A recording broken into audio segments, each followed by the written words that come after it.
Hey guys, Masters here, and I'm going to show you a walkthrough of the second mission of SPV3, Halo. Now there's no more opening cutscene because we seamlessly transition from the past map to the current map. So let's just get started.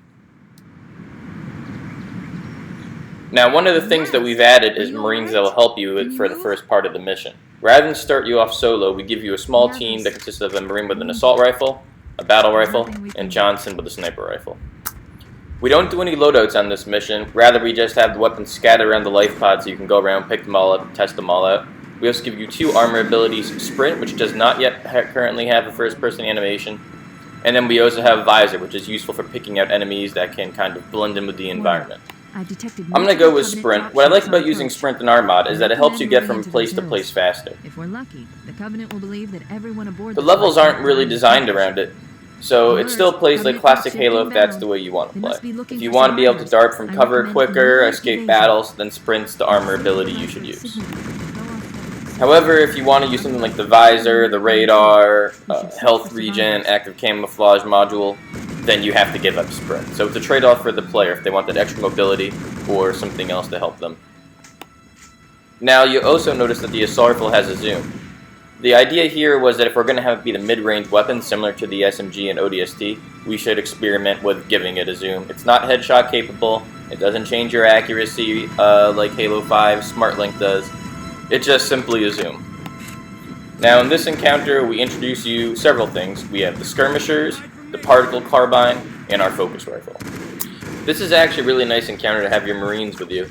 They'll be able to give you covering fire and take on some of the skirmishers while you hunt the rest of them down.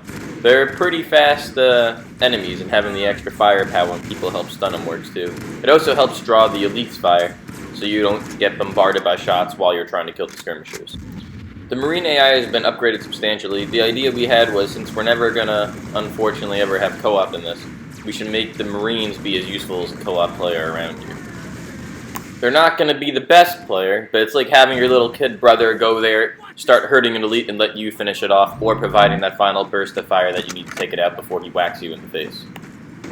I'm going to go with the focus rifle and the particle carbine here.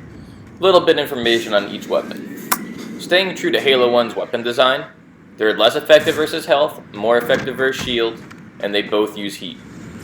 The particle carbine was actually built with the ODST pistol in mind. Very weak shots, headshot capable, except this one has a heat meter instead of bullets, and it can do more damage versus shields. A player who can pace their shots so the gun doesn't overheat can actually land a lot of headshots without even having to get out of zoom, reloading, or stopping. It's a pretty interesting weapon, and I think people will have a lot of fun with it compared to the regular carbine, which is basically kind of a DMR with green bullets, and had nothing special going on. We've also added the focus rifle and made several improvements to it, which should be very good for gameplay. It is better at stripping shields than it is destroying health, unlike Reach, and it also has to focus the beam. The AI won't be able to kill you with a single burst of it either. They actually will take about 2 to 3 bursts depending on difficulty, assuming you don't have low health. The weapon also appears more often on harder difficulties than it does the lower ones. I actually see this becoming a fan favorite weapon. Now, we try to give you the option to use our new gun goose every time you can have access to a Warthog. Our gun goose has dual assault rifles on the front of it with grenade launchers attached. The great thing about this is that you actually have to play almost a game of chicken with other vehicles. Your movement in the gun goose is very different than it is versus the Warthog. With the Warthog, you kind of circle around your targets and the gunner pick guys off, and sometimes you go in and splatter them. The gun goose is the complete opposite. With the gun goose, you're always trying to play a game of chicken with the enemies. You're running towards them, aiming your grenades, firing or using your bullets, and then breaking off to get away. Even with the Warthog, you have the armor for protection, and here you don't have that. If you stop moving in a gun goose, it's pretty much guaranteed you're going to get destroyed. Since the gun goose is a lighter vehicle than the Warthog, weapons such as the brute shot, the gravity grenades, and the heavy shade turrets can actually knock you off course and even stop you in your tracks. Some people may say that you don't need a single-man vehicle that has guns on it, because you already have the Ghost, but the truth is the movement in the gun goose is very different versus the Ghost. The Ghost is also available later in this mission for you to use as well. Now, those familiar with the original game will realize that there were no enemies here originally. We actually added this in because we felt there was really no need to have a little tutorial section on how to drive the Warthog. If you're playing the mod, chances are you've played a Halo before and you're already familiar with how the Warthog works. We added this sequence here as an optional objective. If you kill the enemies, then you can hack those Covenant radio towers. Once their towers are hacked, Cortana's line about accessing the Covenant BattleNet will play, and then you'll actually get a waypoint for every incoming dropship for the rest of the mission. If you just decide to skip this, you lose those waypoints.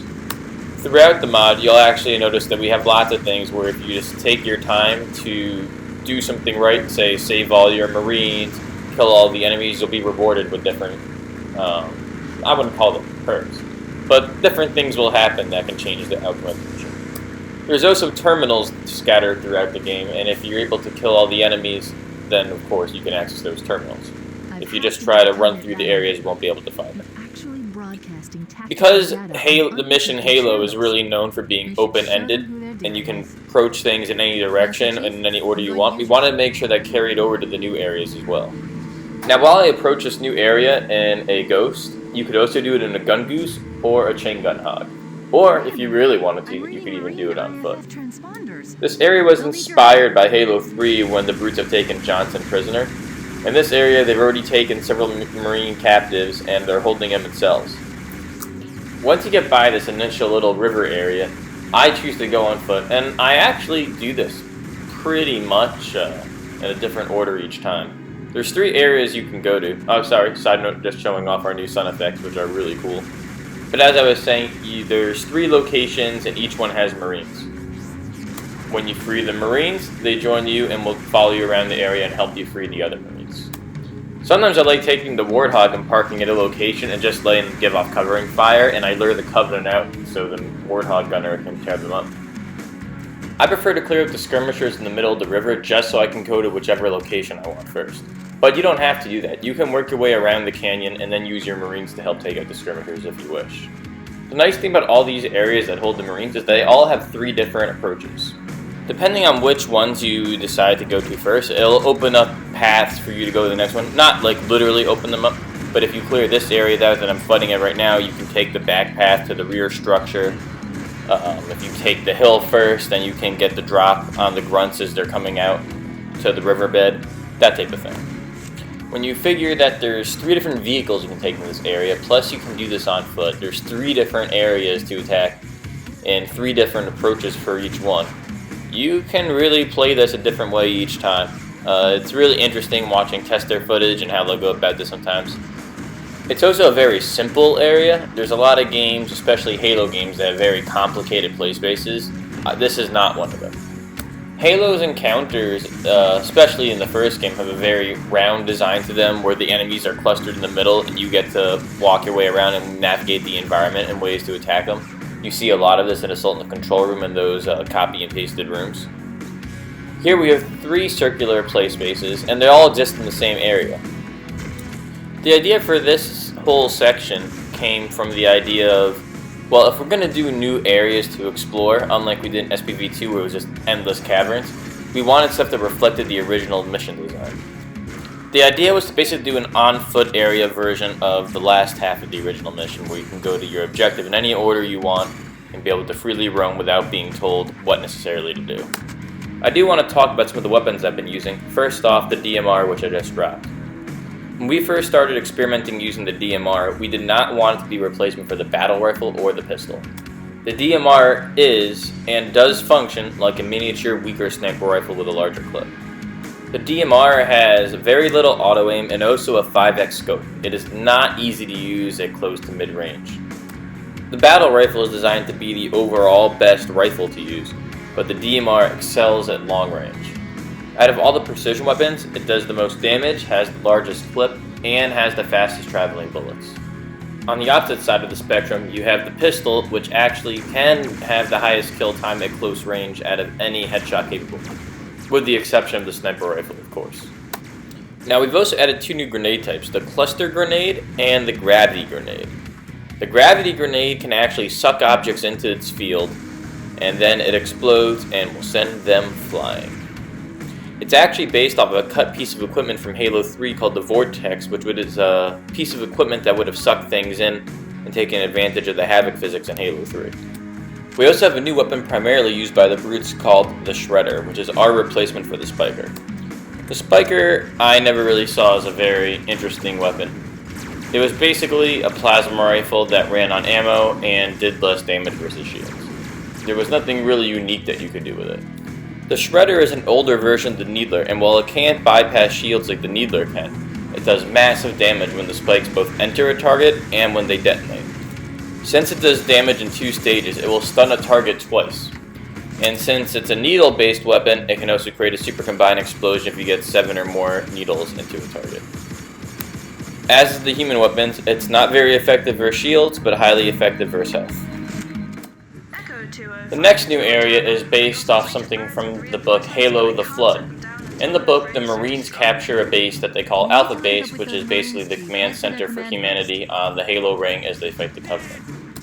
With our mod, our idea is that you can just eliminate the first game and the book Halo the Flood from the canon and replace it with our mod instead, and everything will tie in seamlessly and make sense. Here you find the Marines who have already established their base that they seize from the Covenant under attack from a whole wave of Wraith tanks and infantry.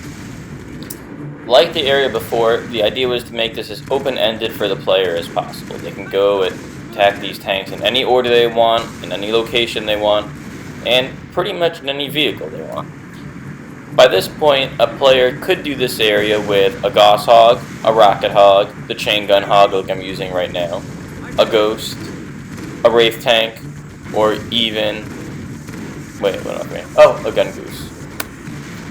You can do it on foot as well, but I don't really advise it as you don't have the firepower to take out the Wraith Tanks, but it is doable. I've done it before. We do have skulls hidden throughout the missions, and one of them will let you not get into a vehicle for the rest of the mission. So, in those cases, you'll have to figure out exactly how you want to do this. Most of the time, I just kind of hang back and fire at the Wraiths. You also notice now on the HUD that there's a waypoint target for all the incoming Phantoms. This is because earlier in the mission, I accessed those Covenant communication towers by killing all the enemies.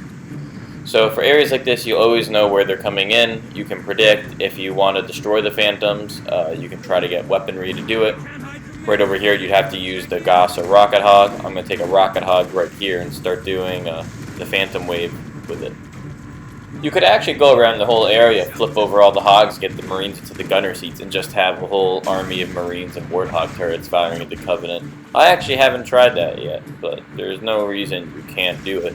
They're all set to get into their vehicles.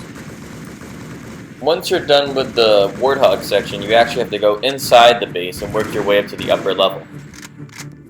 Time and to leave some stuff still a surprise, I'm just gonna skip ahead to when you come out on top. This is a really cool viewpoint. You get to see the entire battlefield you were in from up here. Again, it's a very simple area. You can go in 3 ways to do it. You can go to the left side, the right side like I'm doing here, or just go over and try to board the Wraith immediately, although I don't really recommend that. This area introduces the anti-air Wraith to the player, which is usable in our mod. It was previously only in Halo 3 and only usable to the player through a glitch. This area also introduces EMPing vehicles and boarding to the player. While that's a feature constant throughout the mod, there's no real place that it's told to the player like, hey, you can board a vehicle, you can EMP it other than here. Now the AI are set to come and charge you under a certain set of conditions. Here you can see they're attacking right when the Phantoms are flying in. Now, since the Phantoms are aircraft and the anti-air Wraith is an anti-aircraft weapon, you can take that and use it against the Phantoms. So I'm just going to mop up these Grunts and Jackals real quick and find myself a plasma pistol so I can EMP the Wraith. Plasma grenades, in case you don't want to get that close, you can just stick the Wraith several times and destroy it. But, for the sake of this video, I'm going to hop on it real quick. Now, like Halo 3, the Phantoms have engine pods, which are the weak spots, which makes it easy to blow them up.